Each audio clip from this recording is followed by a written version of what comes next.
Good morning. Before starting with my presentation, I would like to say a few words. Dear colleagues, it is a great pleasure for me to have the opportunity to share my ideas and my work with you today. First of all, I want to thank dear Geshe Dorji Damdul for inviting me to participate at your conference.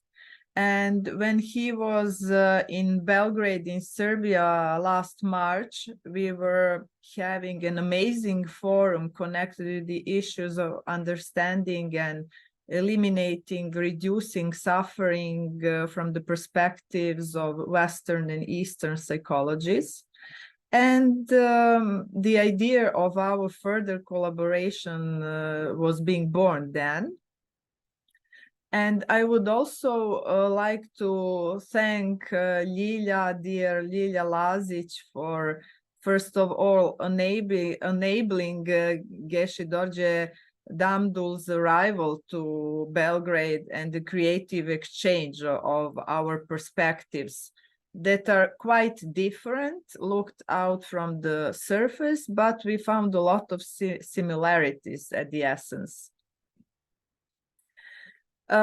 I'm also very sad because it was not being able for me to come and to join you physically and to be present with you and to participate in all interesting discussions and your presentations.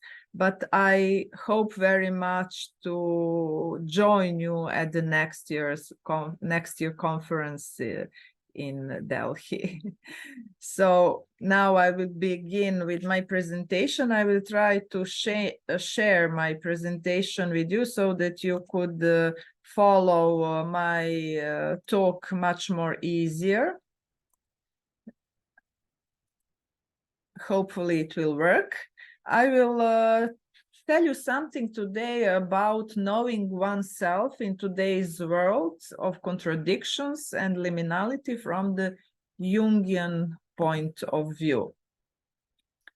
In today's Western world, so to say, seduced or even obsessed with the image, but not in the symbolic, but in the literal sense, with being visible and known, we are being faced with a lot of opposites, antinomies, or almost we find ourselves in a borderline situation, I would say, because from the one side, there is a huge pressure to present oneself in the world in general and in social media that are so popular today, like Facebook, Instagram, Twitter, etc., in the best possible way, and quite often in a much enhanced way, idealized way, with perfect bodies, perfect faces, perfect outfits, and perfect lives that usually do not have a lot of in common with reality of the life itself. Nowadays, arising narcissism, and it has been proven that the narcissistic personality disorders are getting higher and more often, as well as persons with heightened narcissistic features. So nowadays, arising narcissism without enough essence behind the pleasing surface or a form is not being seen as something false and insufficient. So if someone is being known, and especially additionally if they are being wealthy, his or her worth is growing possibly in the eyes of the observing public. So in accordance with that, it could be said that only good image and feelings about oneself are being recognized, seen, and presented, with almost a desperate tendency of avoiding any kind of suffering, the issue we were dealing in Belgrade, that is being evoked by facing those negative feelings and perceptions and experiences about ourselves, especially. So people are trying to avoid facing the shadow. In the Jungian sense of the notion, shadow is connected with all the features that are being perceived as not acceptable enough, not appropriate feelings, ideas, sensations, experiences about ourselves. Although in Jungian sense of view, also a lot of positive and creative features could be deposited in the shadow. But luckily, based on the principle of enantiodromia, there is a natural tendency of bringing the opposites to our attention, whether we want it or not, mostly through different psychological difficulties, psychiatric,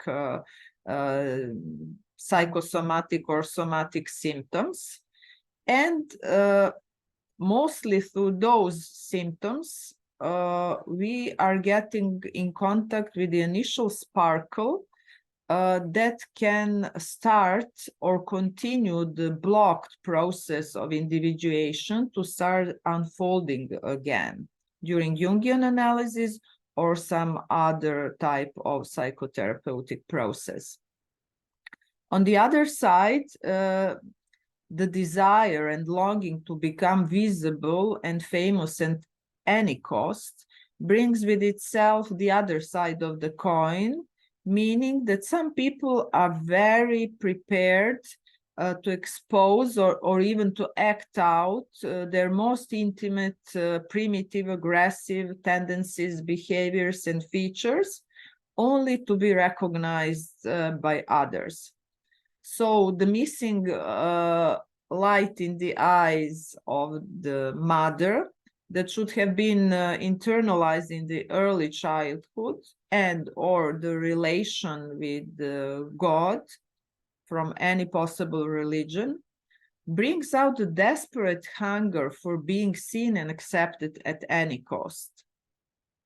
The situation in different groups, societies, the world as whole, as well as our relation to the nature, how we are treating the nature around ourselves, reflects how we are treating our nature inside ourselves as well. So those things are making the situation even more complicated. Here I will just quickly go through the examples of how the imposed models of eternal youth, beauty, and perfection were motivating people, shown here, and a lot of others, to pursue their ideal of perfection, but to face actually their internal hell. I will not talk a lot about them because of the time limits, but you can recognize them maybe. I will just tell shortly about the situation of this at the first sight happy family. But actually the husband sued the wife because she concealed her true natural appearance from him, that you can see below, before making the plastic surgery.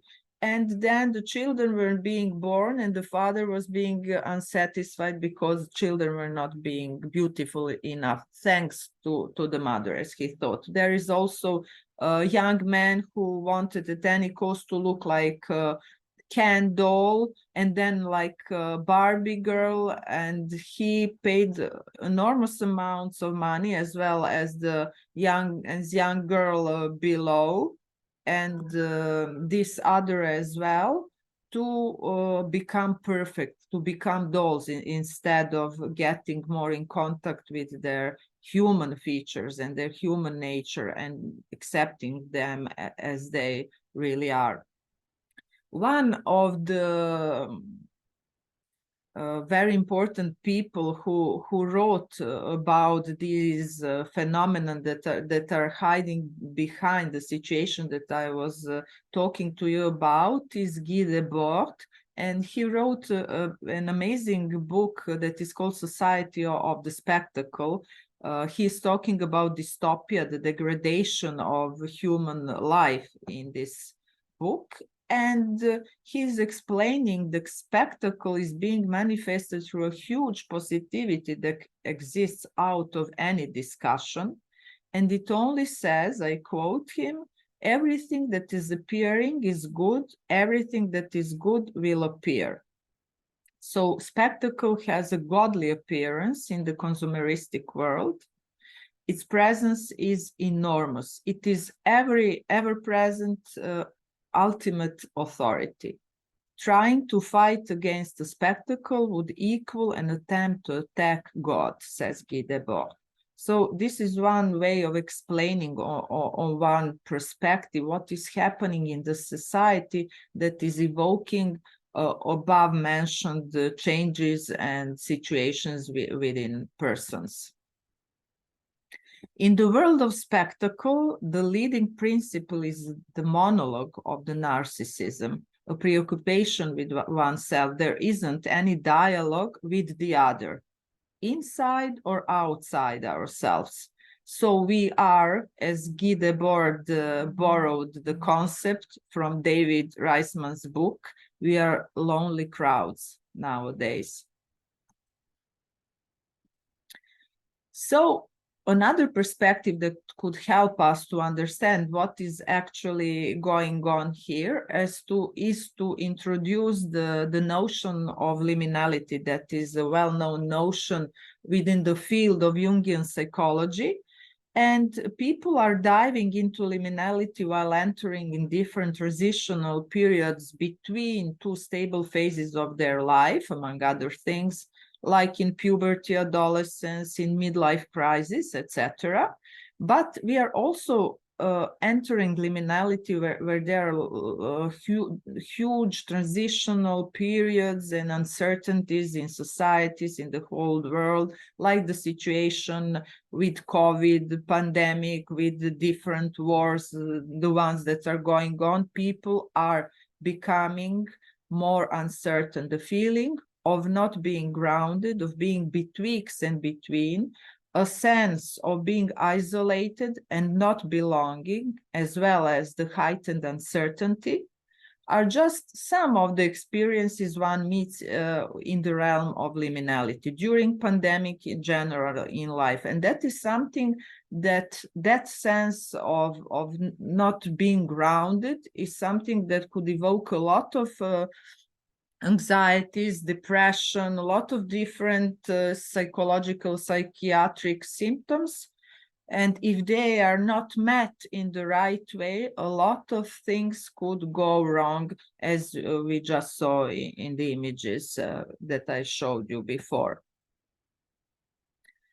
So as never before, there is a huge necessity to become more conscious and more whole, and to follow the process of individuation, as we Jungians would say, in order to be closer to ourselves as we really are, with our positive and negative features.